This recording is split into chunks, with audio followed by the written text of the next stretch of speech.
Joy Division's producer, Martin Hannett, once described the band's sound as dancing music with gothic overtones. It's precisely that contrast that renders Isolation, a track from Joy Division's second album, Closer, so haunting. Dancing, of course, implies connection with a partner, with the other people on the dance floor who share your passion for the music that is making you move. Of course, almost exactly contemporaneous with the July 1980 release of Closer was the appearance of Dancing with Myself, a single by Generation X. Much poppier than Isolation, though still likely to be played in the same new wave dance clubs. Dancing with Myself explicitly got at a theme that Joy Division characteristically only suggested, that in the post-punk world of England on the precipice of the Thatcher years, community was going to be hard to come by. In sound as well as sense, Isolation enacts its subject. Despite its insistent, catchy keyboard riff and driving bass melody, the song is filled with empty spaces, as if each instrument were recorded entirely independent of the others. Ian Curtis sings in a quavering baritone that feels at once forceful and entirely unsure of itself, as if he were communicating urgently felt emotions that also terrified him. He sounds as if he were singing from the bottom of a silo or from a grim but entirely mesmerizing place inside himself. Of course, he was doing all of that.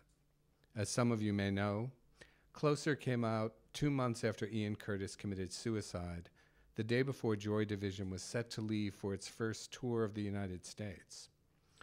As surely as his death did, that tour would have made him a star. A discerning audience was already familiar with the band on the strength of its debut EP, An Ideal for Living, and its first album, Unknown Pleasures. The band's arrival here was eagerly anticipated. But Curtis's life had grown complicated. A highly literate, working-class boy from Manchester, he had married young to a local girl. He was 19, his wife was 18, and they had a 1-year-old daughter. The success of Joy Division in the United Kingdom had made him a celebrated figure, an icon. He was epileptic and prone to seizures, even on stage. The fits would hit with a transcendent blast, a blindness that touches perfection, as he sings in Isolation, but leave him humiliated and weeping. His bandmates would carry him backstage, and once he had recovered, he would take the stage again. He was a gripping performer. His movements on stage so approximated his bouts of epilepsy that when they actually struck, some fans initially thought they were part of the show. As working-class boys will do, he fell in love with a sophisticated Belgian girl who lived in London. She was a writer and saw him as he couldn't find the will to see himself, as a poet, a genius, a visionary.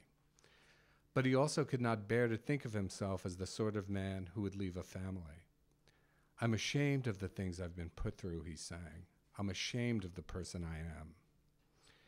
He separated from his wife and was living with his parents for the final month or so of his life. One of the last things he did on this earth was visit his wife at their home to ask her not to divorce him. He also called his girlfriend in London to ask her to meet him at Heathrow before his flight to America. His wife would not commit to staying with him. He asked if she would leave him alone at their house until he had to leave to begin his journey the next morning. In Isolation, he got drunk and watched the Werner Herzog movie Stroszek on the BBC. When his wife returned the following day, she found that he had used their laundry line to hang himself in their kitchen. Iggy Pop's The Idiot was spinning on the turntable.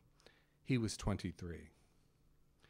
The song's final verse runs, "But if you could just see the beauty, these things I could never describe, these pleasures, a wayward distraction, this is my one lucky prize, isolation."